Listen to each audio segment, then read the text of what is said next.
Hello students, नमस्कार, सत श्री अकाल, आदाब, स्वागत है आप सभी का आपके पसंदीदा चैनल मैग्नेट ब्रेन्स पर। और मैं अभिषेक अग्रवाल आपका केमिस्ट्री एजुकेटर, केमिस्ट्री फैकल्टी लेकर आया हूं, हाजिर हूं एक और धमाकेदार, धुआंधार और धांसू सेशन के साथ, जो कि 12th क्लास केमिस्ट्री का है, 12th क्लास का है, जिसमें हम इनऑर्गेनिक केमिस्ट्री का एक और बहुत जरूरी chapter D and F block elements के बहुत ही महत्वपूर्ण क्वेश्चंस को डिस्कस करने जा रहे हैं, यानी कि मोस्ट इंपॉर्टेंट क्वेश्चंस डिस्कस करने जा रहे हैं, जो कि पार्ट 1 है। यानी कि इसमें हम लोगों ने जितने भी आपके एनसीईआरटी के इनटेक्स्ट क्वेश्चंस थे, इनटेक्स्ट क्वेश्चन समझते हो ना, वो जो थ्योरी के बीच में क्वेश्चंस आते रहते हैं ना, 2-4 तुम्हारी प्रैक्टिस के लिए, उन क्वेश्चंस को हम यहां पर डिस्कस कर रहे हैं। ठीक है, और ये याद रखना, इनटेक्स्ट क्वेश्चंस भी इंपॉर्टेंट क्वेश्चंस होते हैं, क्योंकि डायरेक्टली यहां से एग्जाम में क्वेश्चन आता है। ठीक है, और इसमें अपने को चैप्टर का नॉलेज भी लगेगा, चैप्टर का कंसेप्ट भी अपन समझेंगे, क्योंकि देखो D and F block inorganic chemistry का चैप्टर है। और कई बच्चे इसको, क्योंकि लास्ट में आता है सबसे D and F block, inorganic part हम हमेशा लास्ट में कवर करते हैं, तो कई स्टूडेंट्स इसको इग्नोर कर देते हैं या इसको बस ओवरलुक करके निकल जाते हैं। लेकिन भैया यहां से भी आप मार्क्स स्कोर कर सकते हो, क्योंकि यहां से जो क्वेश्चन आता है ज्यादातर वो रीजन बेस्ड क्वेश्चन आते हैं। ऐसा होता है फलानी चीज, तो बताओ क्यों होती है, इसका ये ऐसा कॉन्फ़िगरेशन है, लेकिन फिर ये दिखाता है इस तरीके से प्रॉपर्टी, बताओ फलानी प्रॉपर्टी ये इस वजह से क्यों दिखाता है। संपट पड़ रही है बात। तो ये रीजन बेस्ड क्वेश्चन, जिसको अपन आरबीक्यू कहते हैं, ये इनऑर्गेनिक केमिस्ट्री का बैकबोन है। मतलब इनऑर्गेनिक केमिस्ट्री में अगर आपको कहीं से सवाल आएगा तो इसी टॉपिक, इसी कंसेप्ट पर आएगा कि रीजन क्या है इस फलाने स्टेटमेंट का, और यही हमारे इंपॉर्टेंट क्वेश्चंस में हमने शामिल किया है। पहले तो हम इनटेक्स्ट क्वेश्चन देख रहे हैं, तो स्टार्ट करते हैं अपना सेशन, धमाकेदार सेशन, धांसू सेशन। और सबसे पहला क्वेश्चन जो इसमें आएगा उसकी अपन जिक्र कर लेते हैं। पहला क्वेश्चन ये रहा आपका इनटेक्स्ट क्वेश्चन। क्वेश्चन को पहले ध्यान से पढ़ेंगे, फिर अपन चर्चा करेंगे इसकी आगे तक। क्वेश्चन क्या है? Silver atom has completely filled D orbitals. Silver का जो एटम है उसका डी ऑर्बिटल पूरी तरीके से भरा है, it's completely filled in its ground state, और वो भी ग्राउंड स्टेट में वो कंप्लीटली फिल्ड है। 4d10 उसका कॉन्फ़िगरेशन है। How can you say that it is a transition element? अब अपने को ये बताना है कि जब डी ऑर्बिटल पूरा भर दिया गया है तो फिर ये ट्रांजिशन कैसे हुआ। जैसे जिंक को हम बोलते हैं कि it's not a transition element, reason being क्यों? क्योंकि उसका भी डी ऑर्बिटल पूरा भरा है, 3d10 उसका भी जो है वो पूरा भरा हुआ है ऑर्बिटल, लेकिन सिल्वर का भी तो 3d10 पूरा भरा हुआ है, तो फिर ये ट्रांजिशन एलिमेंट कैसे हो सकता है? तो देखो, ट्रांजिशन एलिमेंट अनडाउटेडली इस बात पर चलते हैं कि डी ऑर्बिटल में कोई वेकेंट स्पेस है कि नहीं है। मतलब क्या डी ऑर्बिटल थोड़ा सा इनकम्प्लीट है कि नहीं है, क्योंकि डी ऑर्बिटल में अगर इलेक्ट्रॉन एंटर करेंगे तो ही वो ट्रांजिशन फेज में जाएंगे।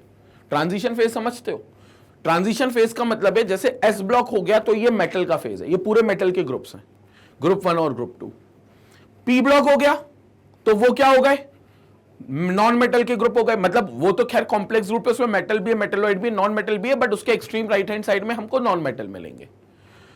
तो मोटी बात अगर ये की जाए कि पीरियोडिक टेबल में अगर हम लेफ्ट टू राइट जा रहे हैं, अगर पीरियोडिक टेबल में हम लेफ्ट टू राइट जा रहे हैं, तो we are moving from metallic character of the elements to the non metallic character. We are moving from the metallic character of the elements to the non metallic character. तो metal से non metal की ओर जा रहे हैं। संपट पड़ गई बात। और इस ट्रांसफॉर्मेशन के दौरान, मेटल से नॉन मेटल के जाने के दौरान, बीच में जो डी ब्लॉक के एलिमेंट्स आएंगे वो ट्रांजिशन फेज में आ गए, तो वो एलिमेंट्स हो गए ट्रांजिशन एलिमेंट्स। ट्रांजिशन एलिमेंट समझ गए? मेटल से नॉन मेटल कैरेक्टर बनने के दौरान जो बीच में एलिमेंट्स पड़ गए वो ट्रांजिट फेज में पड़ गए, तो वो ट्रांजिशन एलिमेंट्स होंगे। और बीच में कौन से एलिमेंट पड़ेंगे? डी ब्लॉक के एलिमेंट। भैया अपने को पता है बीच में कौन से एलिमेंट होंगे, एस और पी के बीच में फंसा ही डी ब्लॉक है, तो डी ब्लॉक के एलिमेंट होंगे। जैसे तुम्हारी जो टीन एज होती है, टीन एज समझ गए ना, सीधा 13 से लेकर 19 तक की जो एज होती है उसे तुम कहते हो ट्रांसफॉर्मेशन एज। मतलब वो टीन एज जो होती है वो तुम्हारी लाइफ की ट्रांजिशन स्टेज होती है, 13 से लेकर 19, जिसमें टीन आता है आखिरी में। 13, 14, 15 ये सब टीन एज होती है, क्योंकि तुम बचपन के फेज से निकलकर अब यूथ, यंग, बोले तो जवानी के फेज में जा रहे हो, तो ये ट्रांजिशन स्टेट हो गई तुम्हारी। तो वही ट्रांजिशन एलिमेंट है। लेकिन अब यहां पर तो डी कंप्लीटली फिल्ड है एजी में, तो Ag को क्यों ट्रांजिशन एलिमेंट बोल रहे हैं? तो अब देखो, Ag जिस कंपाउंड में आता है, जिस किसी भी कंपाउंड में आएगा, वहां पर वो दो ऑक्सीडेशन स्टेट एग्जिबिट करेगा, एक होगा +1 और एक होगा +2। तो Ag+1 किस में दिखाएगा भाई?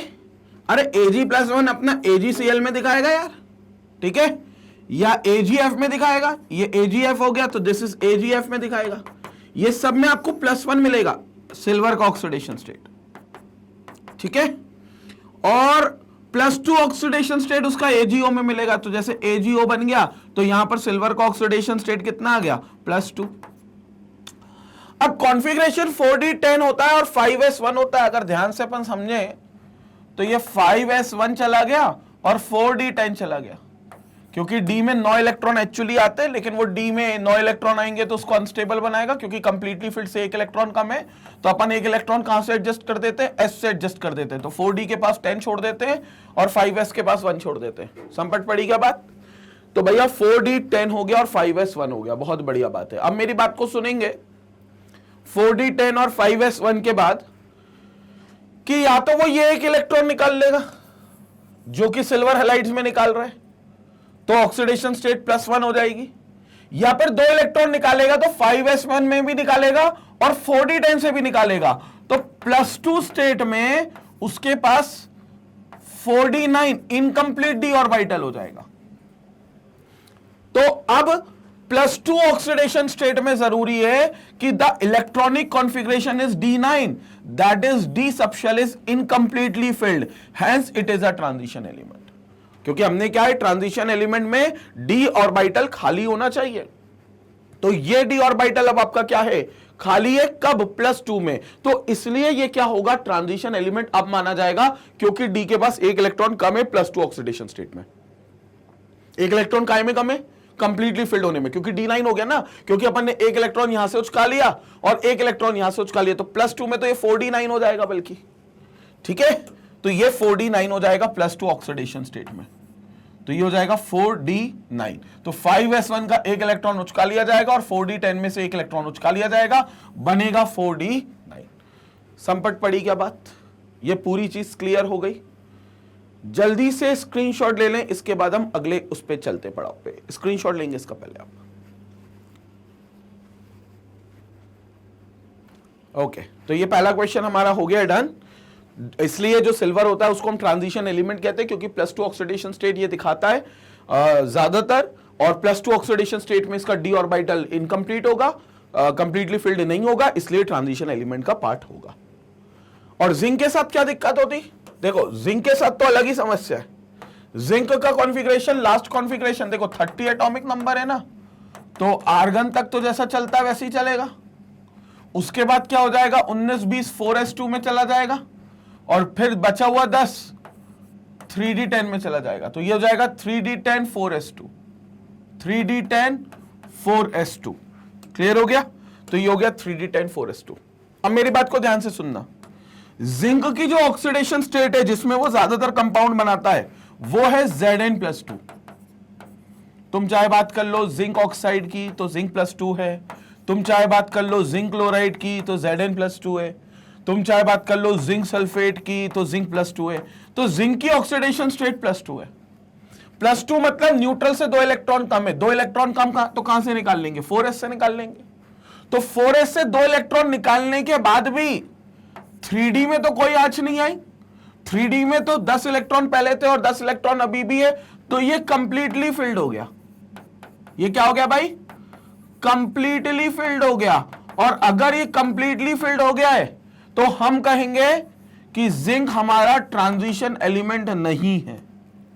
तो zinc is not considered to be the transition element because of the completely filled d orbital. तो यहां पर मैंने आपको ये क्वेश्चन में जो कंसेप्ट समझाया है, ये जो कंसेप्ट समझाया है वो यही समझाया है कि ट्रांजिशन एलिमेंट बनने के लिए d ऑर्बिटल या तो न्यूट्रल स्टेट में खाली हो या एटलीस्ट स्टेबल ऑक्सीडेशन स्टेट में खाली हो, और अगर कहीं खाली नहीं है तो वो ट्रांजिशन एलिमेंट नहीं हो सकता। तो जिंक कहीं भी खाली नहीं है। नॉर्मल में तो D पूरा भरा ही है, और अगर +2 ऑक्सीडेशन स्टेट में एग्जिस्ट करता है किसी कंपाउंड में तो भी D पूरी तरीके से भरा है, तो फिर ये ट्रांजिशन एलिमेंट नहीं हो सकता। जबकि सिल्वर नॉर्मल न्यूट्रल है तो पूरा डी भरा हुआ है, लेकिन जब वो अपनी ऑक्सीडेशन स्टेट में पाया जाएगा, खास तौर से +2 में, तो वो D9 कॉन्फ़िगरेशन कर लेगा, डी ऑर्बिटल इनकम्प्लीट हो जाएगा, तो ट्रांजिशन हो जाएगा। संपट पड़ गई ये बात, यही चीज मैंने आपको समझाई है। क्लियर हो गया? Let's move to the next question now. अगले क्वेश्चन पे लपकते हैं। क्वेश्चन नंबर 2, आपको दिया गया एक सीरीज जिसमें बोला गया है scandium to zinc, the enthalpy of atomisation of the zinc is lowest, that is 126 kilojoules per mole. Why? आपको यह बताना है एंथैल्पी ऑफ एटमाइजेशन जो कि 126 किलोजूल्स पर मोल है, 126 किलोजूल्स पर मोल है, वो जिंक की सबसे कम क्यों है 3D सीरीज में? 3D सीरीज की बात कर रहे हैं, ये 3D सीरीज, 3D सीरीज आप समझेंगे, 3D सीरीज आप समझेंगे। स्कैंडियम से कहानी शुरू होती है 21 एटॉमिक नंबर तक और जिंक तक कहानी जाती है, और जिंक तक कहानी जाती है 30th एटॉमिक नंबर तक। तो इसमें जो जिंक है इसकी एंथैल्पी ऑफ एटमाइजेशन सबसे कम है। What do you mean by enthalpy of atomisation? कितनी हीट दे सो दैट एलिमेंट अपने एटॉमिक फॉर्म में आ जाए। किसी भी कंपाउंड में अगर मौजूद है तो वो एलिमेंट अपने एटॉमिक फॉर्म में आ जाए, उस दौरान जो हीट चेंज होगा उसको एंथैल्पी ऑफ एटमाइजेशन कहेंगे। अब वो जिंक के लिए सबसे कम है, क्यों? The enthalpy of atomisation is directly linked with the stability of the crystal lattice and also the strength of the metallic bond. Simple सी बात बोले तो enthalpy of atomisation, enthalpy of atomisation, देखो कंसेप्ट देखोगे, कंसेप्ट देखना यहां पर, enthalpy of atomisation is directly proportional to the strength of magnetic field, is directly proportional to the strength of metallic bond, not magnetic field, metallic bond. Magnetic field का यहां कोई role ही नहीं है। Strength of metallic bond, because all these are metals ना, all these are metals ना, तो इनके पास क्या होगा? सबका मेटालिक बॉन्ड होगा। इसका क्या होगा? सबका मेटालिक बॉन्ड होगा। मतलब हर एटम एक दूसरे एटम से एक मेटालिक बॉन्डिंग कर रहा होगा, मेटल्स में तो पाई जाती है ना। और वो मेटालिक बॉन्डिंग जितनी स्ट्रांग होगी तो उस एटम को दूसरे एटम से जुदा करने में एनर्जी ज्यादा लगानी पड़ेगी, क्योंकि एक एटम दूसरे एटम से अच्छी बॉन्डिंग कर रहा है, मेटालिक बॉन्डिंग, मेटल के अंदर अच्छी मेटालिक बॉन्डिंग कर रहा है, और तुम चाहते हो उस एटम को अलग करना, उस एटम को जुदा करना, दूसरे एटम से जुदा करना, तो तुम्हें अच्छी बॉन्ड को तोड़ना पड़ेगा, तो तुम्हें ज्यादा हीट देनी पड़ेगी, यानी कि एंथैल्पी ऑफ एटमाइजेशन ज्यादा होगा। तो अपन ने क्या बोला? जितना स्ट्रॉन्ग मेटालिक बॉन्ड होगा उतना आपका एंथैल्पी ऑफ एटमाइजेशन ज्यादा होगा, उतना एंथैल्पी ऑफ एटमाइजेशन ज्यादा होगा। क्लियर हो गया? अब सर मेटालिक बॉन्ड कब अच्छा होगा? जब डी ऑर्बिटल खाली होंगे, क्योंकि डी ऑर्बिटल का खाली इलेक्ट्रॉन, या कह लो वो खाली ऑर्बिटल जिसमें इलेक्ट्रॉन प्रेजेंट नहीं है, वो इन्वॉल्व रहेगा मेटालिक बॉन्डिंग करने में। क्लियर हो गया? तो अगर डी ऑर्बिटल खाली है तो मेटालिक बॉन्ड अच्छे से बनाएंगे। तो वो एलिमेंट्स, इनफैक्ट कहना चाहिए वो मेटल्स जिनके पास इनकंप्लीट डी ऑर्बिटल हो, जिनके पास इनकंप्लीट डी ऑर्बिटल्स हो, इनकंप्लीट क्या हो? डी ऑर्बिटल्स, उनका मेटालिक बॉन्ड स्ट्रांग होता है। So they form strong metallic bonds, they form strong metallic bonds, they form strong metallic bonds, they form strong metallic bonds।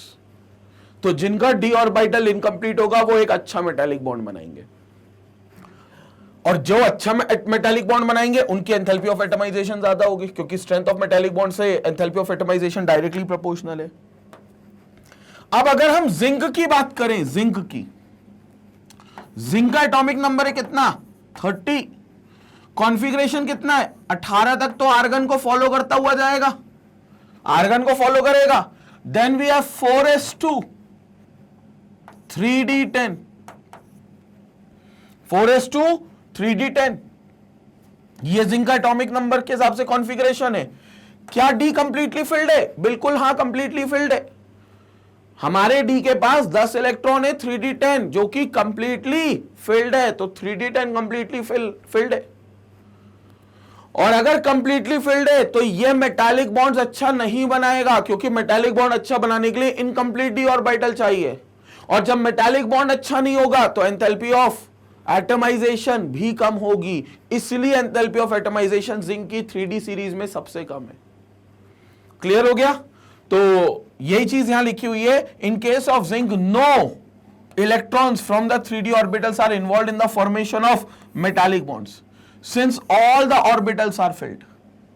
क्योंकि जो अनपेड और electrons होते हैं अगर कोई, या जो ऑर्बिटल्स इनकम्प्लीट होते, भरे हुए नहीं होते, वो इन्वॉल्व होते मेटालिक बॉन्डिंग करने में। लेकिन यहां तो सारे इलेक्ट्रॉन्स भरे हुए हैं ना, ऑलरेडी पेयर्ड अप हो चुके हैं, तो अब ये दूसरे एटम के साथ कोई लेना देना ज्यादा नहीं रखेंगे, बोलेंगे हम अपने में ही खुश हैं। एक एटम बोलेगा यार मेरे डी ऑर्बिटल्स में सारे इलेक्ट्रॉन खुद ही पेयर्ड अप हो गए, मुझे पेयरिंग के लिए या बॉन्ड बनाने के लिए किसी दूसरे एटम की आवश्यकता नहीं है, भले वो मेरा ही जुड़वा भाई क्यों ना हो। मेरा जुड़वा भाई मतलब जिंक का ही कोई और एटम क्यों ना हो। एक जिंक का एटम खुद ही में खुश है तो वो दूसरे जिंक के एटम से कोई बॉन्डिंग नहीं रखेगा। बॉन्डिंग नहीं रखेगा तो मेटालिक बॉन्डिंग अच्छी नहीं बनाएगा, मेटालिक बॉन्डिंग अच्छी नहीं बनाएगा तो एंथैल्पी ऑफ एटमाइजेशन कम होगा। Clear? So however, in all other elements belonging to 3d series, one or more d electrons are involved in the metallic bonds. और करीबन एक से ज्यादा इलेक्ट्रॉन्स इन्वॉल्व होते हैं मेटालिक बॉन्ड्स में डी इलेक्ट्रॉन्स के। This means that the metallic bonds are quite weak in zinc and it is therefore lowest enthalpy of atomisation in 3d series. इसलिए मेटालिक बॉन्ड बहुत वीक होंगे zinc के, ये कह सकते हैं हम, जिसके कारण इनका एंथैल्पी ऑफ एटमाइजेशन बहुत कम होगा।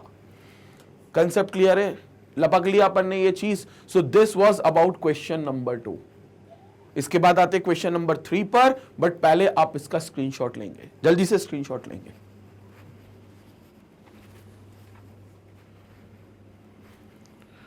Okay, now next question number 3, ध्यान से सुनेंगे अब भाई। Question number 3, which of the 3d series of the transition metals, which of the 3d series of the transition metals exhibits the largest number of oxidation states and why?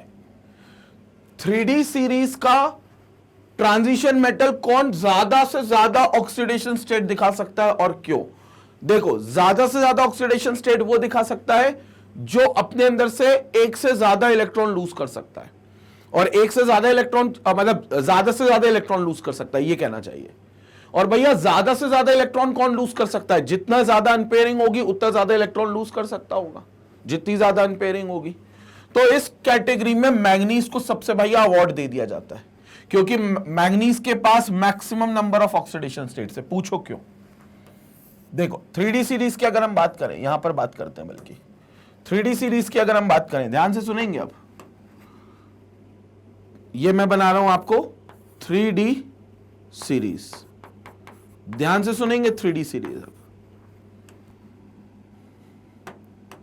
Scandium 21,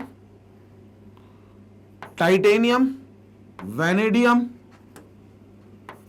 chromium, manganese, iron, cobalt, निकल, copper,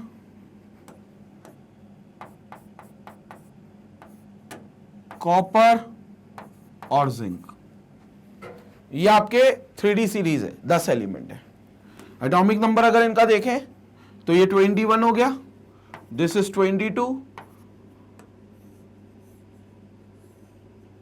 21, 22, 23, 24, 25, 26, 27, 28, 29 और 30, ये 30 तक atomic number हो गए।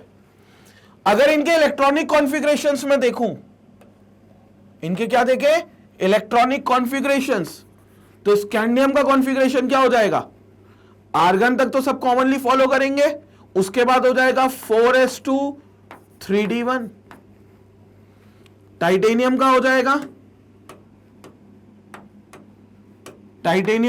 ध्यान से देखेंगे यहां पर टाइटेनियम का टाइटेनियम का हो जाएगा 4s2 3d2, वैनेडियम का हो जाएगा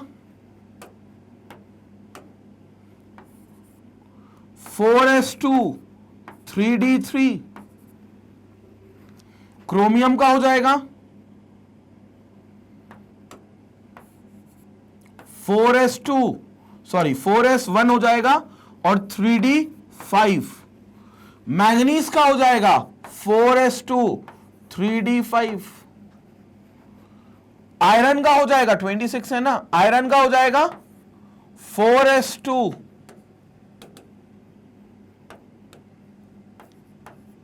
3d6, कोबाल्ट का हो जाएगा, कोबाल्ट का देखेंगे 4s2 3d7, निकल का हो जाएगा 4s2 3d8,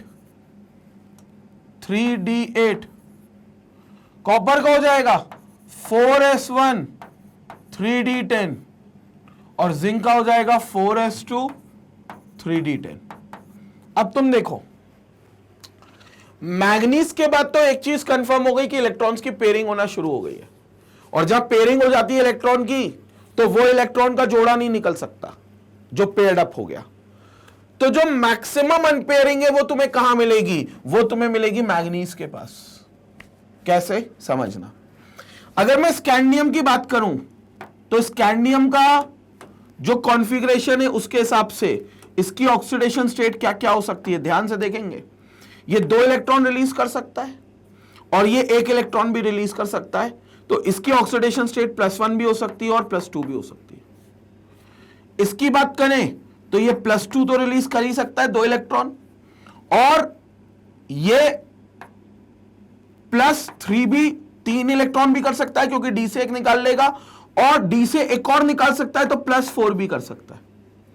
इसकी अगर बात करें तो ये निकाल सकता है +2, 2 इलेक्ट्रॉन निकाल सकता है 4s से, 4s के 2 इलेक्ट्रॉन निकल सकते हैं भले पेयर्ड अप है, डी के नहीं निकलेंगे, डी के अनपेयर्ड ही निकलेंगे। तो डी के अनपेयर्ड कौन से होंगे? 1 निकाल लेगा तो +3, 2 निकाल लेगा तो +4 और 3 निकाल लेगा तो +5, तो ये 3 निकाल सकता है +5 भी। Then we have 3d5, this is 3d4 4s1, तो ये क्या करेगा? +1 निकाल सकता है ये 1 इलेक्ट्रॉन, साथ ही निकाल सकता है +2 +3 +4 और +5। अगर डी के चारों निकाल दिए तो +5। लेकिन यहां पर देखो, इसके क्या निकल सकते हैं? 4s2 2 इलेक्ट्रॉन निकल सकते हैं, 3 भी निकल सकते हैं, 4 भी निकल सकते हैं, 5 भी निकल सकते हैं, 6 भी निकल सकते हैं और 7 भी निकल सकते हैं। सबसे ज्यादा इलेक्ट्रॉन्स यही निकाल सकता है क्योंकि 3d5 4s2 है ना। तो मैग्नीज का चूंकि एटॉमिक नंबर 25 है, चूंकि ये आर्गन तक एज इट इज चलता है, जिसके कारण कॉन्फ़िगरेशन 4s2 3d5 होगा आउटर शेल का, और 3d5 4s2 में क्या कर सकता है देखेंगे, ये 2 इलेक्ट्रॉन निकाल देगा तो +2 ऑक्सीडेशन स्टेट होगी। फिर एक डी में 5 अनपेयर्ड है, डी कैसा है? 5 अनपेयर्ड है, ये डी है 1 2 3 4 और 5, तो ये D5 में आपके 5 अनपेयर्ड है, तो ये D5 में एक एक करके सब निकाल सकता है। तो एक और निकालेगा तो +3 भी दिखाएगा, एक और निकालेगा तो +4 भी दिखाएगा, एक और निकालेगा तो +5 भी दिखाएगा, एक और निकालेगा तो +6 भी दिखाएगा, एक और निकालेगा तो +7 दिखाएगा। इतनी ऑक्सीडेशन स्टेट दिखा सकता है ये कौन? मैग्नीज। तो ये मैग्नीज की सबसे मैक्सिमम नंबर्स है मैग्नीज के पास, क्योंकि फिर आयरन के पास आपका पेयरिंग हो गई 3d6 में, तो वो जो पेयर्ड अप इलेक्ट्रॉन्स हो गया ना, जो जोड़ा बन गया 3d में, वो नहीं निकलेगा। तो यहां से पेयरिंग सबकी क्योंकि शुरू हो जाएगी, सबकी पेयरिंग शुरू हो जाएगी, तो यहां से आपका कॉन्फ़िगरेशन जो होगा वो बदलेगा। कोबाल्ट में भी पेयरिंग शुरू हो गई, निकल में भी पेयरिंग, सब में आगे पेयरिंग मिलेगी। तो जहां पेयरिंग हो गई वहां ऑक्सीडेशन स्टेट कम होगा। तो मैग्नीज ही था जिसके पास maximum number of unpaired electrons थे। So this is because its outer electronic configuration is 3d5 4s2, as 3d and 4s are close in energy। और 3d और 4s दोनों से इलेक्ट्रॉन क्यों निकल सकते हैं? क्योंकि कहते हैं n-1d का और ns का एनर्जी लगभग, मतलब एनर्जी में बहुत ज्यादा डिफरेंस नहीं होता। n-1 का d, एंड n का s में एनर्जी का ज्यादा डिफरेंस नहीं होता, so their energies are comparable या their energies are close enough. तो इलेक्ट्रॉन अगर ns से निकल सकता है तो थोड़ी सी और एनर्जी देकर n-1d से भी निकाल सकते हो। अगर इलेक्ट्रॉन ns से निकाल सकते हो तो थोड़ी सी एनर्जी देकर n-1d से भी निकाल सकते हो, क्योंकि energies are close enough of these orbitals. ठीक है, so it has maximum number of electrons to lose or share. ठीक है, hence it shows oxidation state from +2 to +7। देखो +2 से लिखा है +7 तक, which is the maximum number. तो यही हमारा क्या हो जाएगा, मैक्सिमम नंबर हो जाएगा। क्लियर है कंसेप्ट, एकदम क्लियर है मैक्सिमम नंबर को लेकर। स्क्रीनशॉट ले लें, इसके बाद अगले सवाल की ओर चलते हैं।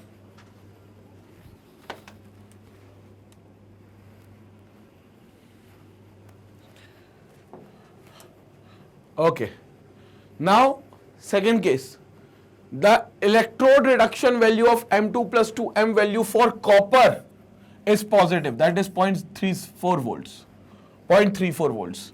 मतलब जो E0 रिडक्शन वैल्यू है किसकी, कॉपर की, of copper is equal to +0.34 volt, is equal to +0.34 volt. What is possible reason for this? मतलब इसकी पॉजिटिव में क्यों है वो ये पूछना चाह रहे हैं। हिंट बोली गई है, consider its high enthalpy of atomisation and low hydration enthalpy. High enthalpy of atomisation और लो हाइड्रेशन एंथैल्पी से इसको आप समझा सकते हो। तो आप इसको ट्राई करो पहले, मैं चाहता हूं पहले तुम ट्राई करो, क्योंकि इलेक्ट्रोकेमिस्ट्री में भी हमने देखा था कि जो कॉपर की रिडक्शन पोटेंशियल होता है वो 0.34 वोल्ट होता है। वो क्यों 0.34 वोल्ट होता है, इसके आप ट्राई पहले करने वाले हो। नहीं बनेगा तो फिर मैं बैठा हूं, तो पॉज करेंगे वीडियो को, दिमाग लगाएंगे, स्टेटमेंट लिखेंगे क्या पॉसिबल रीजन हो सकता है, वीडियो फिर वापस से प्ले करेंगे तो मैं आपको उसमें बताऊंगा। Pause the video now. तो भैया दिमाग लगाया, देखो इलेक्ट्रोड पोटेंशियल होता क्या है, इलेक्ट्रॉन को निकालने की क्षमता या इलेक्ट्रॉन को गेन करने की क्षमता। अगर इलेक्ट्रॉन निकाल रहे हैं तो ऑक्सीडेशन पोटेंशियल निकलेगा, अगर इलेक्ट्रॉन कोई गेन कर रहा है तो उसके गेन करने की क्षमता उसका रिडक्शन पोटेंशियल होगी। तो दीज आर द पोटेंशियल्स। लेकिन अब मेरी बात को समझना, कि अगर हम इलेक्ट्रोड पोटेंशियल देखें तो वो पूरी प्रोसेस को पहले समझते कि इलेक्ट्रॉन कैसे निकलता है। हमारे पास जो मेटल होता है, पहली बात तो वो सॉलिड स्टेट में होता है, आपको सबसे पहले उसे सब्लिमेशन एनर्जी देनी होगी, डेल्टा एस। डेल्टा एस क्या है, सब्लिमेशन एनर्जी, क्योंकि उस मेटल को आपको पहले उसके गैसियस फॉर्म में कन्वर्ट करना होगा। आपको उसके गैसियस, क्योंकि कोई भी मेटल एटम अगर अपने अंदर से इलेक्ट्रॉन निकालेगा तो भैया वो गैसियस स्टेट में निकालेगा, सॉलिड स्टेट में नहीं निकाल सकता। तो सॉलिड से गैस बनाना पड़ेगा तो आपको सब्लिमेशन एंथैल्पी देनी पड़ेगी, सब्लिमेशन एंथैल्पी देनी पड़ेगी, जो कि पॉजिटिव होगी, जो कि क्या होगी, पॉजिटिव होगी। पूछो क्यों पॉजिटिव होगी, क्योंकि आप डेल्टा एस उसको दे रहे हो मेटल को, तो मेटल को हीट मिल रही है तो उसका चेंज जो होगा वो पॉजिटिव में आएगा, क्योंकि हीट बढ़ेगी, उसके पास हीट बढ़ेगी तो डेल्टा एस पॉजिटिव आएगा। और यहां डेल्टा एस जो है उसको हम एंथैल्पी ऑफ सब्लिमेशन कह देंगे, एंथैल्पी ऑफ सब्लिमेशन कह देंगे, एंथैल्पी चेंज ऑफ सब्लिमेशन। तो ये एंथैल्पी ऑफ सब्लिमेशन हो गया, बढ़िया बात है। फिर क्या करेंगे, ये तो स्टेप 1 हो गई थी, दिस इज योर स्टेप 1। अब क्या करेंगे, स्टेप 2। स्टेप 2 में क्या होगा, जो गैसियस मेटल है उसको आप आयोनाइजेशन एनर्जी दोगे, डेल्टा आई आयोनाइजेशन एनर्जी, ताकि वो इलेक्ट्रॉन निकाल सके। तो वो इलेक्ट्रॉन निकाल देगा, सपोज करो n इलेक्ट्रॉन निकालेगा या 1 इलेक्ट्रॉन पहले निकालेगा, क्योंकि एक बार आयोनाइजेशन एनर्जी दी है, जितनी बार निकाले उतनी बार आयोनाइजेशन एनर्जी देनी पड़ेगी। तो ये M+ इलेक्ट्रॉन, ये M+ बन गया, जो अगेन इसकी गैसियस फॉर्म में आ गया, M+ उसकी गैसियस फॉर्म में। ये भी आप दे रहे हो तो डेल्टा आई भी क्या होगा, पॉजिटिव होगा, डेल्टा आई भी क्या होगा, पॉजिटिव होगा।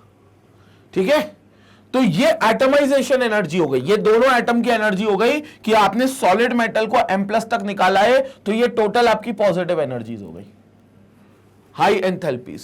ठीक है, atomisation, where delta I is your is your ionisation enthalpy, जो इलेक्ट्रॉन को निकालने में आपने मेटल के गैशियस मेटल के एटम को दी, गैशियस एटम को दिए, मेटल के गैशियस एटम को दिए, उसे हम आयोनाइजेशन एनर्जी कह देंगे। इससे इलेक्ट्रॉन निकला है, क्योंकि ऐसा थोड़ी ना कि इलेक्ट्रॉन तुमने आवाज दी इलेक्ट्रॉन बाहर आ जाओ तो बाहर आ जाएगा, नहीं, तुम्हें कुछ एनर्जी देनी पड़ेगी, क्योंकि वो इलेक्ट्रॉन अंदर न्यूक्लियस से होल्ड है, मेटल का जो इलेक्ट्रॉन है वो न्यूक्लियस से होल्ड है, तो तुम्हें वो फोर्स ऑफ अट्रैक्शन तोड़ना है, तो तुम्हें एनर्जी देनी पड़ेगी, आयनाइजेशन एनर्जी, ये भी पॉजिटिव। और जब मेटल पॉजिटिव बन गया गैसियस स्टेट में, तो आखिरी स्टेप होगी स्टेप 3, जिसमें क्या होगा, M पॉजिटिव जो कि एक्वस है वो हाइड्रेट कर लेगा, वो हाइड्रेट हो जाएगा, मतलब वो अपने आप को एक्वस फॉर्म में लाएगा, क्योंकि आयन है ना, तो आयन एक्वस फॉर्म में लाएगा, तो वाटर मॉलिक्यूल्स के साथ वो हाइड्रेट हो जाएगा, और इस दौरान जो एंथैल्पी होगी वो होगी delta HYD H0, hydration enthalpy. और ये हाइड्रेशन एंथैल्पी रिलीज होगी, ये तुम्हें नहीं देनी, क्योंकि गैसियस एटम जब पानी के साथ हाइड्रेट होगा तो वो एनर्जी रिलीज करेगा, तो ये एंथैल्पी जो होगी कौन सी, hydration enthalpy, delta HYD H0, hydration enthalpy, वो नेगेटिव होगी, वो क्या होगी, नेगेटिव होगी। और नेगेटिव होगी कौन सी enthalpy, delta HYD H0, which is called as hydration enthalpy, hydration enthalpy. अब कहते हैं इलेक्ट्रोड पोटेंशियल होगा क्या, ध्यान से सुनेंगे, इलेक्ट्रोड पोटेंशियल होगा क्या। इलेक्ट्रोड पोटेंशियल जो होता है किसी भी मेटल का, किसी भी मेटल का जो अपने आप को M+ से रिडक्शन पोटेंशियल M में कन्वर्ट करेगा, वो इन एनर्जीज का सम होता है, यानी कि वो सब्लिमेशन और आयनाइजेशन एनर्जी का सम होगा, क्योंकि ये एनर्जी तुम दे रहे हो, और उसमें से हाइड्रेशन एंथैल्पी का सब्ट्रैक्शन होगा। क्यों सब्ट्रैक्शन होगा, क्योंकि ये एनर्जी तुम्हें मिल रही है, ये एनर्जी तुम्हें मिल रही है।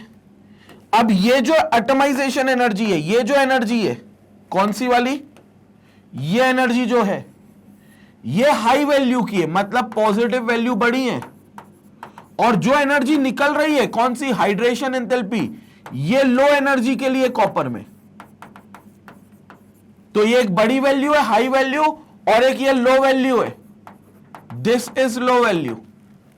तो एक हो गई हाई वैल्यू, एक हो गई लो वैल्यू, तो high value minus low value आप कर रहे हो, समझना मेरी बात को, क्योंकि ये एटमाइजेशन एनर्जी जो है सम ऑफ सब्लिमेशन एंड आयनाइजेशन, ये आप दे रहे हो, तो पॉजिटिव में, और पॉजिटिव में बड़ा नंबर, हाइड्रेशन एंथैल्पी आपको मिल रही है, क्योंकि गैसियस एटम उस मेटल का अपने आप को हाइड्रेट कर रहा है, अपने आप को पानी से मिक्स कर रहा है, मिला रहा है, एक्वस मीडियम में जा रहा है, तो वो निकाल कर दे रहा है आपको ये एनर्जी। और अगर निकाल कर देगा, लेकिन बहुत ज्यादा वैल्यू की नहीं निकालेगा, लो वैल्यू की निकालेगा, इन case of copper, in case of copper, तो बड़ी वैल्यू माइनस छोटी value will be a positive value. तो जब इसको आप सॉल्व करोगे तो you will get a positive value, इसलिए इसका जो रिडक्शन पोटेंशियल है इस केस में वो पॉजिटिव है, वो पॉजिटिव है। तो this is what we are having as its part, जो कि पॉजिटिव होगा। कंसेप्ट क्लियर हो गया, बिल्कुल क्लियर हो गया। जल्दी से इसका स्क्रीनशॉट लेंगे, फिर हम इस पर आगे चर्चा करेंगे। This is called as its reduction potential, screenshot लेंगे। तो क्लियर हो गया भाई, कॉपर की पॉजिटिव वैल्यू क्यों आ रही है, क्योंकि ये चीज है। और एटमाइजेशन एनर्जी यहां पर लग गई थी, ये एटमाइजेशन एनर्जी है भाई, ठीक है। दोनों को सम नहीं करेंगे, हम सिर्फ ये वाली एटमाइजेशन एनर्जी बोलते हैं। ये सॉलिड से गैस में जब कन्वर्ट हो रहा है तो दिस इज एटमाइजेशन एनर्जी, और ये पूरा कंसेप्ट आ गया, ठीक है। चलो अगले क्वेश्चन की तरफ लपकते हैं भाई। क्वेश्चन नंबर होगा 4th तो अपन ने देख लिया है, तो क्वेश्चन नंबर होगा 5th। ओके, 5th क्वेश्चन में क्या कह रहा है, how would you account for the irregular variation of ionisation enthalpies. Irregular variation of ionisation enthalpies किसमें? First and second in the first series of the transition element. बहुत बढ़िया। First और second जो आयनाइजेशन एनर्जीज होती है उनमें irregular variations देखने को मिलता है फर्स्ट सीरीज में। क्यों देखने को मिलता है, उसका क्या रीजन तुम दोगे? बहुत सिंपल रीजन है। 3D सीरीज जो होती है, 3D सीरीज में आपके डी ऑर्बिटल्स का स्टेबल कॉन्फ़िगरेशन को अकाउंट करना पड़ता है, क्योंकि आपको पता है अगर डी में 0 इलेक्ट्रॉन्स हैं या डी आधा भरा हुआ है, हाफ फिल्ड है, 5 इलेक्ट्रॉन्स हैं, या डी 10 इलेक्ट्रॉन्स है, कंप्लीटली फिल्ड है, तो इन सभी सूरत में क्योंकि ये एक्सेप्शनली स्टेबल कॉन्फ़िगरेशन है, क्योंकि ये एक्सेप्शनली स्टेबल कॉन्फ़िगरेशंस हैं, क्योंकि ये एक्सेप्शनली स्टेबल कॉन्फ़िगरेशंस हैं, तो आपको इन्हें एनर्जी ज्यादा देनी पड़ेगी, क्योंकि ये एक्सेप्शनली स्टेबल कॉन्फ़िगरेशन से। तो आपको क्या करना पड़ेगा? इनको ज्यादा एनर्जी देनी पड़ेगी अगर इसके बाद इन कॉन्फ़िगरेशन से इलेक्ट्रॉन निकालते हो तो कई बार आपका फर्स्ट इलेक्ट्रॉन बड़ी आसानी से निकल जाएगा, तो लो आयनाइजेशन एनर्जी फर्स्ट देनी पड़ेगी, लेकिन फिर सेकंड को निकालने में मतलब आपको मेहनत ज्यादा लग सकती है। क्यों लग सकती है सेकंड इलेक्ट्रॉन को निकालने में? क्योंकि पहले इलेक्ट्रॉन के बाद हो सकता है कि ये कोई स्टेबल कॉन्फ़िगरेशन अचीव कर ले। हमारा जो मेटल है डी ब्लॉक का 3D सीरीज का, वो हो सकता है स्टेबल कॉन्फ़िगरेशन अचीव कर ले, तो फिर आपको दूसरी आयनाइजेशन में ज्यादा मेहनत लगेगी। या कभी ऐसा होगा कि 2 इलेक्ट्रॉन निकालने के बाद आपको तीसरा इलेक्ट्रॉन निकालने में ज्यादा मेहनत लगे, तो थर्ड आयनाइजेशन एनर्जी ज्यादा होगी। या कभी ऐसा होगा कि पहले ही इलेक्ट्रॉन निकालने में आपको ज्यादा मेहनत लगेगी। तो टोटल जो खेल है वो इनके स्टेबल कॉन्फ़िगरेशंस के ऊपर है, और इसलिए कोई पक्का पैटर्न आपको नहीं मिलेगा, आपको हमेशा इर्रेगुलर पैटर्न मिलेगा, क्योंकि ये हर एटम टू एटम वेरी करेगा। और यही एकमात्र रीजन है, और यही बात यहां लिखी हुई है।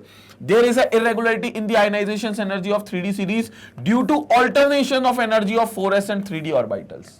Alternation of energies मतलब कभी तुम 4s से निकाल रहे हो, कभी तुम 3D से निकाल रहे हो, तो ये alternate पैटर्न करोगे। 4s से निकालने के बाद 3D से निकालना है, लेकिन 3D में स्टेबल है कि नहीं है ये देखना है, तो इसके हिसाब से चेंज मिलेंगे when an electron is removed. Thus there is a reorganization energy accompanying ionization. Reorganisation energy भी अकंपनी करेगी आयोनाइजेशन में। मतलब सिर्फ इलेक्ट्रॉन निकालने की एनर्जी नहीं होगी, जब स्टेबल कॉन्फ़िगरेशन बन गया या वो जब स्टेबल अपने आप को ऑर्गेनाइज कर रहा है, तो वो एनर्जी भी आपको कंसीडर करनी पड़ेगी, क्योंकि अगर उसने स्टेबल बना लिया तो जो आयोनाइजेशन आप सोच रहे थे वो नहीं जाएगी, उससे ज्यादा एनर्जी लग जाएगी, क्योंकि अब स्टेबल हो चुका है, वो उसने अपने आप को रीऑर्गेनाइज करके स्टेबल कॉन्फ़िगरेशन बना लिया है। This results into release of exchange energies, which increases as the number of electrons increases in the ND configuration and D in fact n-1 D configuration, n-1 D configuration. Chromium has low, अब जैसे example दिया उन्होंने, chromium के पास first ionization energy low है of electron, क्योंकि उसके बाद वो स्टेबल 3D5 कॉन्फ़िगरेशन दे देता है। तो क्रोमियम का उन्होंने एग्जांपल देकर यही बात समझाई है। क्या समझाया है? कि फॉर क्रोमियम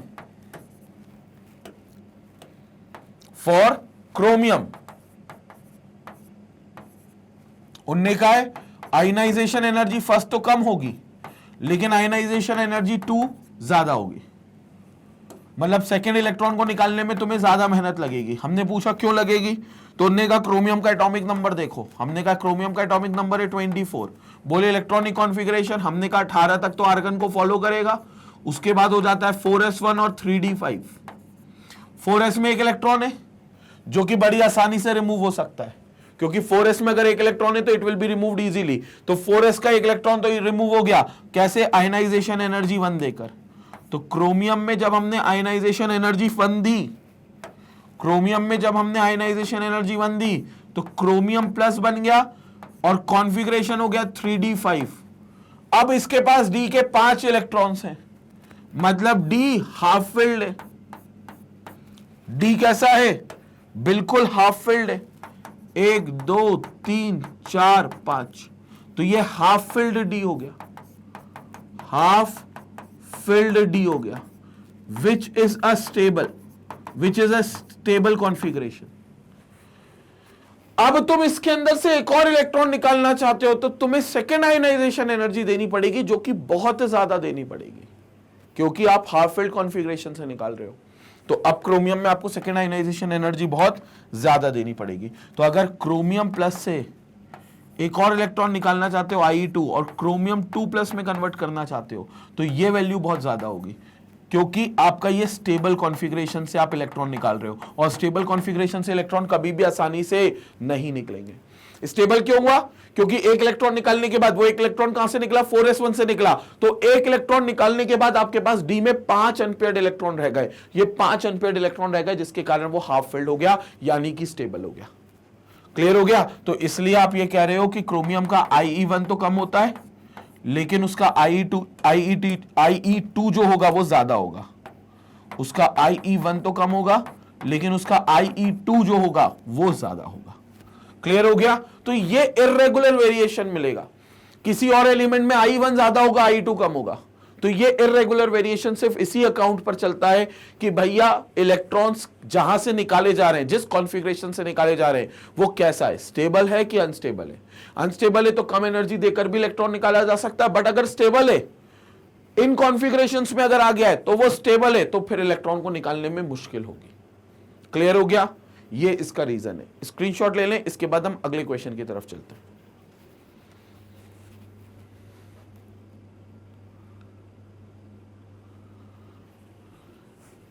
ओके, नाउ तो क्वेश्चन नंबर 5, अगला क्वेश्चन देखते हैं भाई। अगले क्वेश्चन में क्या बोला है? हाउ वुड यू अकाउंट, अच्छा यही वाला तो क्वेश्चन एक्चुअली हो चुका है, ये तो वापस आ गया। क्वेश्चन नंबर 6, ठीक है, मतलब ये वाला क्वेश्चन देख चुके हैं ना कि फर्स्ट और सेकंड ट्रांजिशन एलिमेंट में क्या वेरिएशन देखने को मिलता है आयनाइजेशन एंथैल्पीज में, तो वो सारा डिस्कशन हम कर चुके हैं। Now question number 6, why is the highest oxidation state of a metal, why is the highest oxidation state of a metal exhibited in its oxide or fluoride only? सिर्फ oxide और फ्लोराइड में exhibit क्यों करते हैं ये समझना है। जो हाईएस्ट ऑक्सीडेशन स्टेट्स हैं वो मेटल की ऑक्साइड्स और फ्लोराइड्स में एग्जिबिट क्यों करती है? बहुत सिंपल रीजन है कि दुनिया के सबसे शातिर चोर ये 3 हैं। चोर समझ गए भैया? मोस्ट इलेक्ट्रोनेगेटिव एलिमेंट्स, दुनिया के सबसे शातिर चोर फ्लोरीन, ऑक्सीजन, नाइट्रोजन, ये दुनिया के 3 सबसे शातिर चोर हैं। So these are 3 most electronegative elements, most electronegative elements, इनसे बड़े चोर कोई नहीं है। They are the 3 most electronegative elements.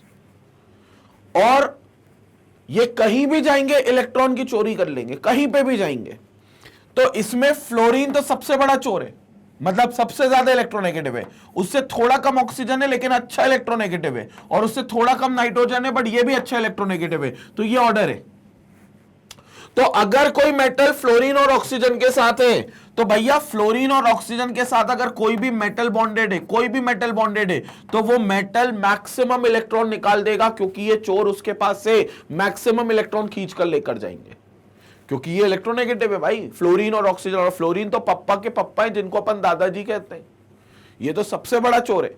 तो ये किसी मेटल पे लगेगा अगर तो उस मेटल से ये क्या करेगा? सारे इलेक्ट्रॉन्स बेस्ट पॉसिबल जो हो सकता है वो सारे निकाल लेगा। तो कोई भी मेटल अपनी मैक्सिमम ऑक्सीडेशन स्टेट समझ गए ना, जो वो इलेक्ट्रॉन लूज करने के बाद दिखाता है चार्ज, वो ऑक्सीडेशन स्टेट वो हमेशा फ्लोरीन और ऑक्सीजन के साथ ही मैक्सिमम दिखाएगा, because fluorine and oxygen are most electronegative element. तो सिंपल ये रीजन है, ठीक है। So both fluorine and oxygen have high electronegativity values. They can oxidize the metals to the highest oxidation state. They can oxidize the metals to the highest oxidation state. As a result, the highest oxidation states are shown by fluorides and oxides of the metal and transition elements in particular. इसलिए metal के highest oxidation state आपको हमेशा fluorine और oxygen के साथ ही मिलती है, because of their high electronegative values, और we can say because they are most electronegative element. पूरे पीरियोडिक टेबल में सबसे ज्यादा इलेक्ट्रोनेगेटिव एलिमेंट यही है। क्लियर? स्क्रीनशॉट ले लें, अगले क्वेश्चन पे चलते हैं।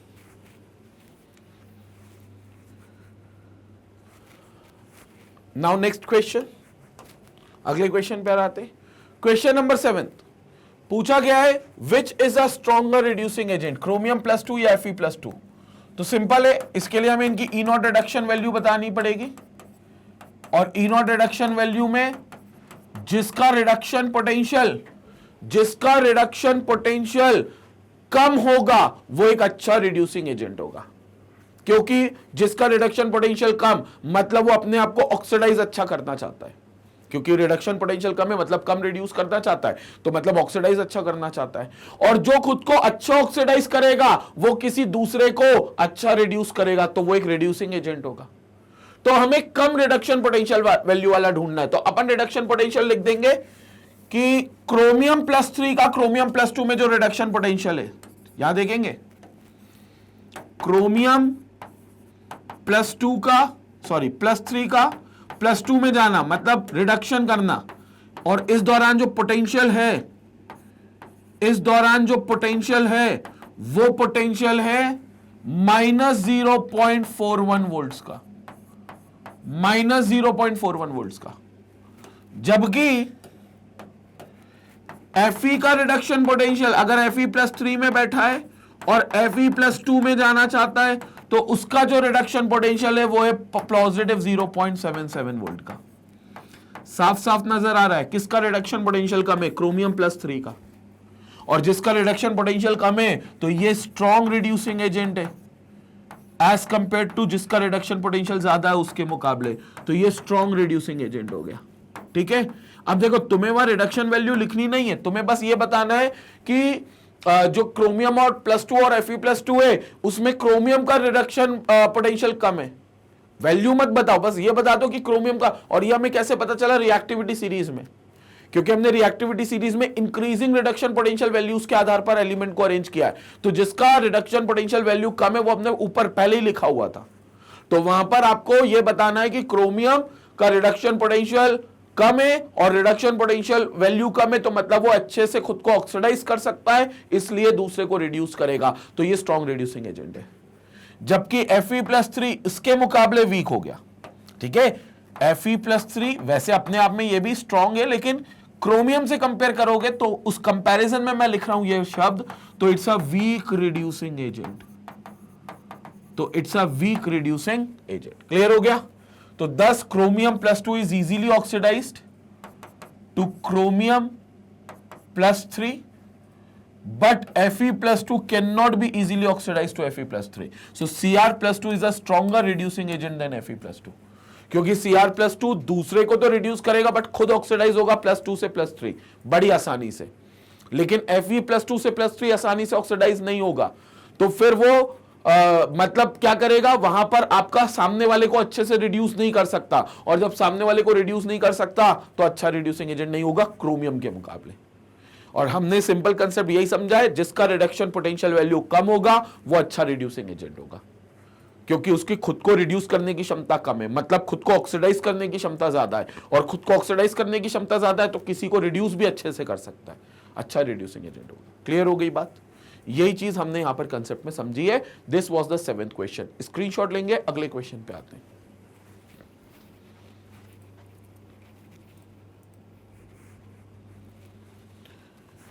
नाउ 8th क्वेश्चन में क्या बोला है, calculate the spin only magnetic movement of M2+ aqueous ion, जिसमें मेटल का ऑक्सीडेशन एटॉमिक नंबर दिया है 27, oxidation state is 2+, atomic number is 27, और इसका आपको स्पिन ओनली मैग्नेटिक मूवमेंट निकालना है। तो देखो मैग्नेटिक मूवमेंट कब निकलता है, जब आपके पास अनपेयर्ड इलेक्ट्रॉन्स की संख्या आती है। क्यों, क्योंकि मैग्नेटिक मूवमेंट का हमें जो फॉर्मूला पता है वो है n × n+2 का अंडर रूट, जो कि म्यू होता है, और म्यू ही हमारा मैग्नेटिक मूवमेंट होता है, और इसकी जो यूनिट होती है वो bm में होती है, दैट इज बोहर्स मैग्नेटॉन। इसकी जो यूनिट आती है वो bm में आती है, दैट इज बोहर्स मैग्नेटॉन। तो mu equal to under root of n × n+2 which is in Bohr's magneton, bm Bohr magneton में आती है। अब यहां पर देखेंगे, यहां पर n क्या होता है, number of unpaired electrons, n is here what, number of unpaired electrons, कितने इलेक्ट्रॉन्स अनपेयर्ड है, n उसकी संख्या होगी। तो अब अपन देख लेते हैं इस कॉन्फ़िगरेशन में कितने इलेक्ट्रॉन्स अनपेयर्ड है। हमें मेटल का Z जो दिया है वो Z दिया है 27। अगर ये 27 होता तो 18 तक तो आर्गन के हिसाब से ही चलता, अगर 27 इलेक्ट्रॉन्स इसमें है तो आर्गन 18 तक तो आर्गन के हिसाब से चलता, 19 और 20 4s2 हो जाता और बचे हुए 7 3d7 में चला जाता, 3d7 में चला जाता। लेकिन ये न्यूट्रल होता तो ये कॉन्फ़िगरेशन होता। हमें क्वेश्चन में दे रखा है न्यूट्रल नहीं है, M2+ है, तो भैया M2+ है तो क्या कॉन्फ़िगरेशन होगा, M2+, मतलब 2 इलेक्ट्रॉन इसमें से निकाल लिए गए एक्वस स्टेट में, तो क्या कॉन्फ़िगरेशन होगा, वो 2 इलेक्ट्रॉन यहां से निकल चुके होंगे, तो इसके पास सिर्फ कौन बचेगा, 3d7। 3d7 का कॉन्फ़िगरेशन कैसे ऑर्बिटल में अरेंज होगा, 3d7 कैसे अरेंज होगा, 1 2 3 4 5 6 और 7, ये हो गया अपना क्या 3d7, ये हो गया अपना क्या 3d7, तो ये 3d7 हो गया। अब देखो 3d7 में क्लियर दिख रहा है 5 इलेक्ट्रॉन तो पहले अनपेयर्ड किए, फिर 2 और भरे तो 2 पेयर्ड अप हो गए, तो 3 अभी भी अनपेयर्ड है, ये 3 अनपेयर्ड है। तो number of unpaired electrons, number of unpaired electrons यानी कि n की वैल्यू कितनी हो गई, 3, रख दो, n की वैल्यू 3 हो गई तो रख दो, n की वैल्यू 3 हो गई तो रख देंगे। म्यू इक्वल टू 3 इंटू 3 का 3 प्लस 2 का अंडर रूट, तो mu equal to 3 plus 2 is 5 3 जा 15, रूट 15 बोहर्स मैग्नेटॉन। तुम रूट में निकाल कर छोड़ सकते हो, कोई गलत नहीं कहेगा, और अगर रूट निकाल सकते हो तो रूट 15 को निकाल देना, ठीक है। तो लगभग 3.9 समथिंग कुछ आएगा बोहर मैग्नेटॉन में, तो ये म्यू की वैल्यू आ गई 15 की, अंडर रूट 15, तो mu equal to under root 15 for this M2+, जिसका एटॉमिक नंबर हमें दे रखा था 27, जिसका एटॉमिक नंबर हमें दे रखा था 27, तो म्यू की वैल्यू ये आ गई रूट 15 BM, मतलब root 15 Bohr magneton. Bohr magneton is a unit, तो ये स्पिन ओनली मैग्नेटिक मोमेंट अपना निकल गया। स्क्रीनशॉट ले लें, इसके बाद हम लोग अगला क्वेश्चन करते हैं, स्क्रीनशॉट लेंगे।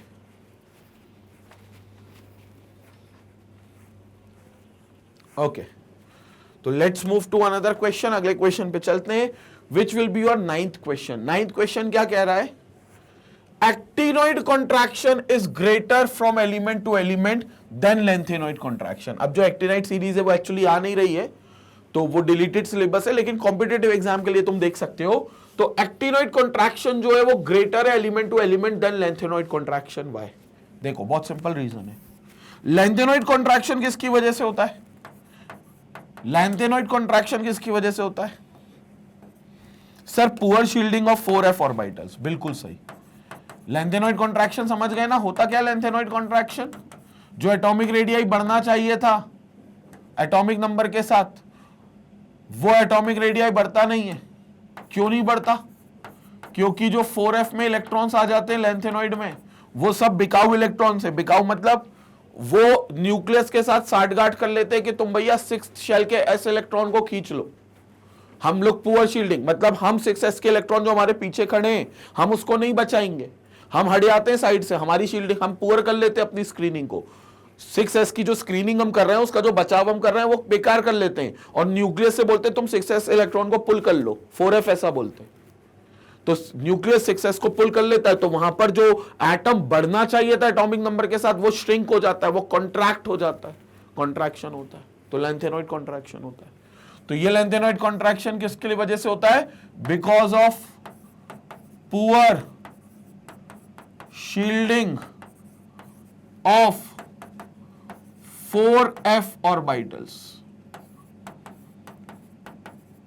4f ऑर्बिटल्स, तो poor screening of 4f orbitals.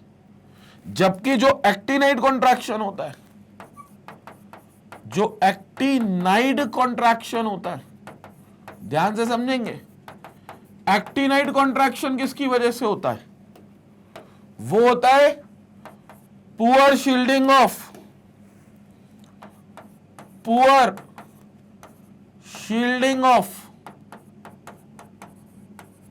5f orbitals, वो 5f के, क्योंकि वो भी कॉन्ट्रैक्शन होगा और 5f ऑर्बिटल्स की वजह से होगा एक्टिनाइट कॉन्ट्रैक्शन। अब इसमें ज्यादा पुअर शील्डिंग किसकी है, ज्यादा घटिया कौन है?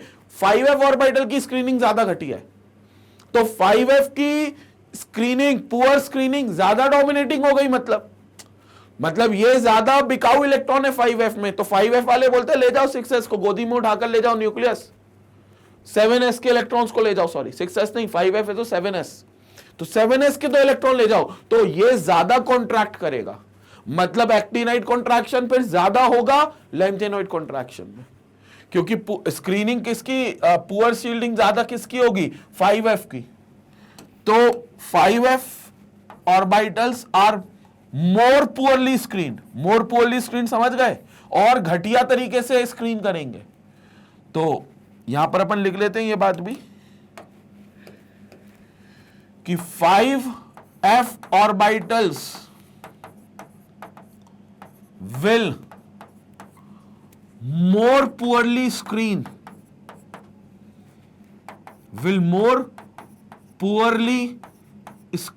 स्क्रीन या फिर शील्ड, कुछ भी कह लो, क्योंकि बचाते हैं ना बीच के इलेक्ट्रॉन्स पीछे वाले इलेक्ट्रॉन्स को न्यूक्लियस से। न्यूक्लियस को बोलते हैं कि अगर तुम्हें पीछे वाले इलेक्ट्रॉन को छूना है तो तुम्हें मेरी लाश से गुजरना होगा, ऐसा बॉलीवुड वाला डायलॉग मारते हैं। क्यों मारते हैं? क्योंकि वो इलेक्ट्रॉन बोलते हैं हम भी इलेक्ट्रॉन है, हमको अट्रैक्ट कर लो, तुम पीछे वाले को छोड़ दो, पीछे वाले बाद में करना, पहले तो हम आगे खड़े हुए हैं। लेकिन 4f और 5f के ऐसा नहीं करते, 4f और 5 वाले साइड में हट जाते, बोलते इसको ही पकड़ो, तुम न्यूक्लियस को बोलते इसको ही पकड़ो, तो ये लेकर जाएगा। क्लियर हो गया? तो 5f orbitals will more poorly shield outer electrons, outer मतलब ns electrons, then 4f orbitals as compare to 4f orbitals. तो 4f ऑर्बिटल्स के मुकाबले 5f के ऑर्बिटल्स ns इलेक्ट्रॉन्स को घटिया तरीके से शील्ड करेंगे। तो इस वजह से hence lengthenoid contraction is greater from element to element than their lengthenoid contraction. Actinoid contraction is greater. तो actinide contraction is greater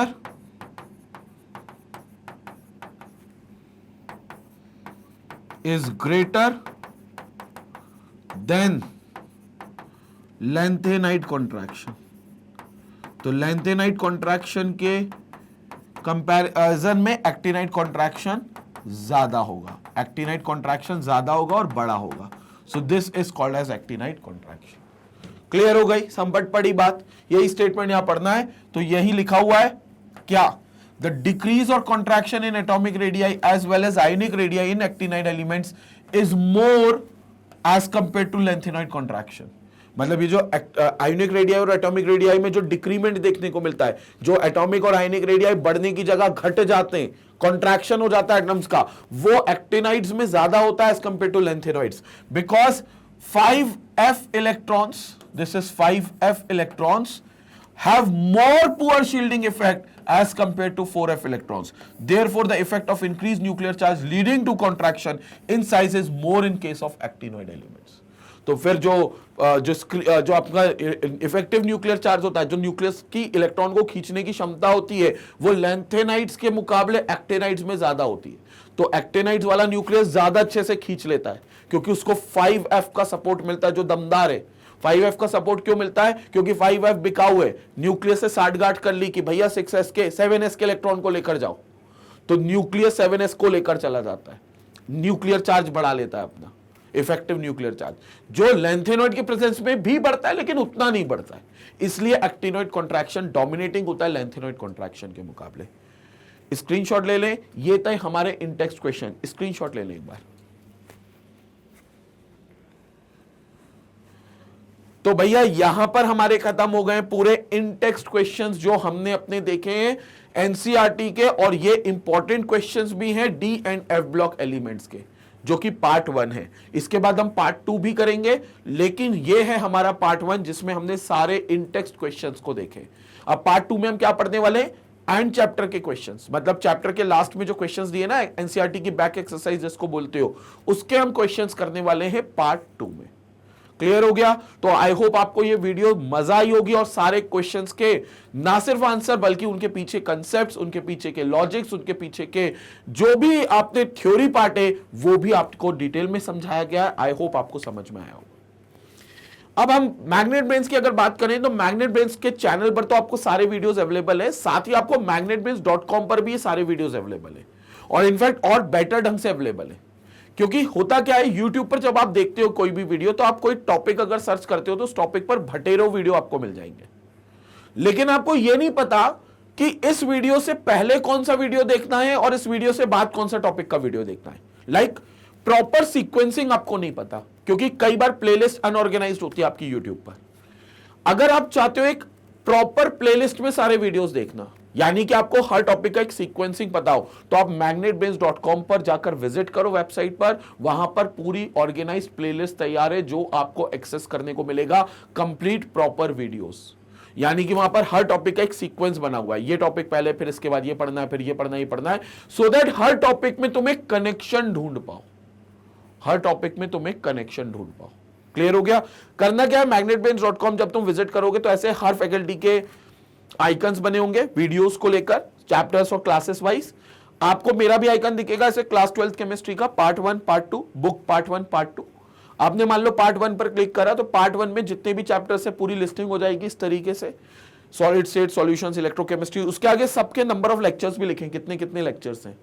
अब जैसे आपने सॉल्यूशन चैप्टर पढ़ना है तो आपने प्लस पर क्लिक किया तो पूरे टॉपिक वाइज लिस्टिंग आएगी सॉल्यूशन की। पहला टॉपिक कौन सा है वहां से शुरू होंगे और पूरी सीक्वेंस में आपकी पूरी लिस्टिंग होगी। किसी भी टॉपिक पर क्लिक करेंगे तो आपको एक HD क्वालिटी का वीडियो मिलने वाला है और ये वीडियो आपको प्रॉपरली स्ट्रीम होगा, प्रॉपरली आपको यहां पर मेरे सारे लेक्चर्स क्लियरली दिखाई देंगे। तो ये मैग्नेट ब्रेन्स पर एक ऑर्गेनाइज्ड प्लेलिस्ट का आपको फायदा मिलता है।